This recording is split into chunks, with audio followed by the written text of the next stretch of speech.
All right, my friends, let's put to rest once and for all the controversy about the 5-year rule with Roth conversions. We're going to visit with the IRS publication 590, and thanks to a couple guys on my video, this guy Joel Corley. I did this video yesterday that says, "Was I wrong on the 5-year rule of conversions?" A couple of folks, and not snarky or anything. They just said, "Hey, I'm reading it in Investopedia, and it looked like it was different from what you were saying, Josh. Can you just elaborate?" And I was happy to do so. But I had forgotten about the publication 590B. It's crazy. And anyway, so Joe Corley linked to it. Good on him. My man Tom Major, one of the moderators I have on the live streams, he linked to it. Pablo linked to it. And here goes old Pablo right here. Next, underneath old Betsy. Betsy the bull. Who's cuter, Betsy or Pablo? Well, I think we're going to go to Pablo because Pablo is alive. He's alive. And it's funny because when I use, I haven't read this in a long time. It's nuts. I remember when I was at USAA, I still have it up my just box of stuff, reading material. I used to keep this drawer. I've got all the IRS publications that you just on trust, on the state is just crazy. You could get them hard copy. I don't know if you can anymore, but you could get them on hard copy, and I'd be highlight them like crazy. It was nuts. Anyway, so it's been a long time since I looked at this. I mean, probably going on 5 years or so. So kudos to the guys who remind me of the 590. It's fantastic. All right, so this is publication 590B, 2018, distributions from individual retirement arrangements. Yeah, I'll never forget when I first started Vanguard in '97. We're sitting in a class, and I'll never forget this guy. He was like teaching us, sitting in a class preparing for the Series 6, which is so you can sell mutual funds. And he was teaching us, and he was just a pompous guy. And he had glasses. He thought it was all that. I'll never forget this guy. He came in there. All right. What is an IRA? Like before even introducing, what does an IRA stand for? And everyone's like individual retirement accounts. No, it's actually individual retirement arrangements. You need to know. And we're like, okay. But he was right. It's individual retirement arrangements. But it's just like, oh, good night, dude. All right, so let's just some people in this business. Just be advised, you get a lot of people in this business who want you to know how smart they are. All right, and all these guys are never successful in terms of being a financial advisor, because being a financial advisor isn't about me puking on you my knowledge. It's about listening to you, what your concerns are, and having the ability to reflect back those concerns and why or why not they're valid. And that doesn't mean to say your concern is stupid. It just means, well, let's look at the reality of this on the ground as it sits here today.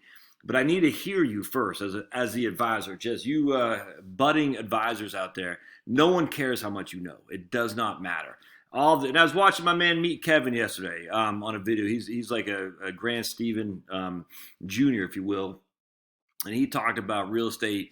He said you can get all this stuff on Google, but you can't get me on Google. And his ability to understand psychology, investor behavior. And I thought that was absolutely spot on. If people just need to know an answer, you can go on Google or DuckDuckGo, ideally, because you want to have it reduced. You want to have it spit out the right information, and we know Google does not do that. So if you go to DuckDuckGo and you say, what is an IRA, you'll find the right answer for sure. You don't need me. You don't need Meet Kevin. You don't need this dude from Vanguard. You can find it. But no one cares about that info. They want to know how that info relates to them. And you, as a human being who has your own emotionals and own history and own experience, can relate that to other people. But the first thing you have to do is listen. Ask them questions, man. Ask them questions. How did they get to their scenario? It's okay to ask questions, for heaven's sake. Stop puking on people, all your knowledge from a book. Nobody cares. Nobody cares. They don't care how much you know until they know how much you care. Is an old school thing when it comes to relationship building. It's somewhat cliched, but maybe it's not cliched for you. But I mean, I've heard that a million times in this business. They don't care how much you know until they know how much you care. Just always remember that. And the way you care is to ask questions. And the interesting is, once you ask questions, it's literally interesting. You're like, huh. Now I want to know about that guy. Now I want to know about that guy. All right, so let's read this publication 590. We're just going to put 5 -year, and then we're going to hit, so Control F, 5 -year. And then we're going to go here to 22 is where we want to go. Let's see here. So bear with me just a second. Okay, right here. The 5-year period used for determining whether the 10% early distribution tax applies to a distribution from a conversion or rollover contribution is separately determined for each conversion and rollover. And it isn't necessarily the same 5-year period using to determining whether a distribution is a qualified distribution. So just remember that. It could not be clearer. The 5-year rule is used to separately determine for each conversion, right? All right, so distributions, let's read this. I'm reading right above here. For example, I'm going to read down here real quick. For example, if a calendar year taxpayer makes a conversion contribution on February 28th, February 25th, 2018, and makes a regular contribution for 2017 on the same date, the 5-year period for the conversion begins in 2018, while the 5-year for the regular contribution begins in 2017. All right, so that's calendar year.